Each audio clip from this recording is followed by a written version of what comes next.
Hi everyone, Mr. Taffy here with some pretty heavy and possibly insane news from Malaysia.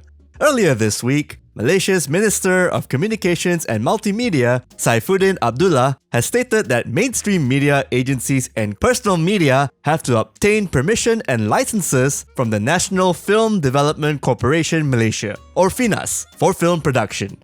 And here's the kicker, this also applies to films that are being produced for social media. That means stuff like Instagram, TikTok, or even YouTube. At least according to the answers during the parliamentary Q&A. Or is it? That last bit, at this point of recording my sultry voice, is pretty vague. And with vagueness comes confusion and cause for concern from people who rely on creating video content using social media platforms and even video publishing services like YouTube. Or even streams like Twitch, where you are creating a form of quote-unquote live films. Of course, the question is, why was this announcement made this morning? Well, there's a lot of speculation here and there that may be related to a recent video which has sparked quite a furor online ever since it was out, and clearly did not paint the Malaysian government in a good light. And it even had some quote-unquote hand-gesturing propaganda monkeys pointing out the documentary's errors and misleading bits.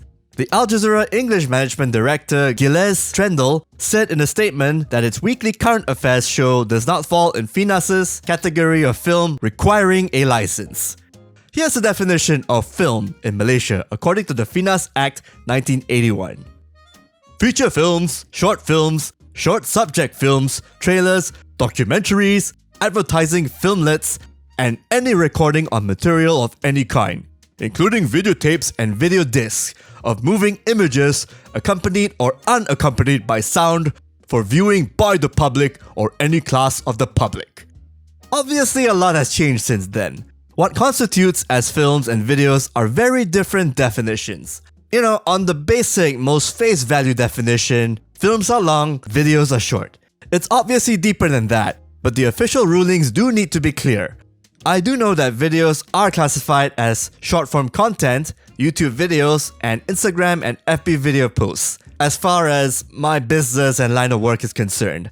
Heck, even live streams can be considered as videos, from your long-ass Twitch streams to Twitch clips, or even VODs consisting of a combination of both streams and clips, whether they're on Twitch, whether they're on Facebook, or even on YouTube, or any of the combination of the three, since they all have live streaming services.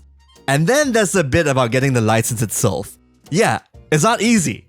A FINAS license costs RM50k and also comes with a lot of requirements that Malaysian film production houses are usually familiar with if they've been in the business for the past 10 to 20 years. Not your average content creator or YouTube guy/gal who usually operate with less than 5 people would know about this, or even have business to do so as they operate under different sets of conditions all set up by the platform's existence since 2005. And that's the keyword here, vague, followed by subjective interpretation. Based on this incredibly vague ruling from the Malaysian government and the Q&A that followed, the government needs to make this part clear. They need to detail film and video production rulings that are more in line with 2020 sensibilities and digital communications, instead of having a knee-jerk reaction over an online documentary that is just exercising some form of free speech. I mean, the fact that the Al Jazeera vid itself has comments disabled and a ton of dislikes speaks volumes. Why not make the definition of video and film clear and detailed firsthand before getting into all this? If this ruling goes through and isn't even made incredibly clear and super precise, basically everyone in Malaysia who posted cat videos, unboxing videos, or even hand gesturing, waving propaganda monkey videos, and a million others are breaking the law. And there's also another thing that needs to be taken into account. Last we checked, and I think this could be a stickling issue for the Malaysian government, social media companies and video platforms like Facebook, TikTok, Twitter, Instagram, YouTube, Twitch, and so forth, they are companies working outside of Malaysia. They were set up and established outside of Malaysia. Anyone who makes accounts in said platforms are conforming to rules set by companies who originate outside of Malaysia and its jurisdiction. Apart from certain joint country privacy laws that are recognized by most countries, usually pertaining to privacy and other security bits, that point still stands. This is opening a new can of worms, figuratively speaking. Malaysians are known to be ingenious and are always quick to finding new ways to bend the rules. So, good luck sorting that out, boomers. So, to answer the headline, do Malaysian gaming YouTubers and streamers need FINAS licenses? That is still up in the air until the Malaysian government clears this up in the next few days and weeks. Until then, I highly doubt they're going to be banging on your door and throwing you in jail for your Ghost of Tsushima playthrough, your film sampah video, your video game sampah video, or your insightful deep commentary on the intricacies of Onichambara Z2 Chaos.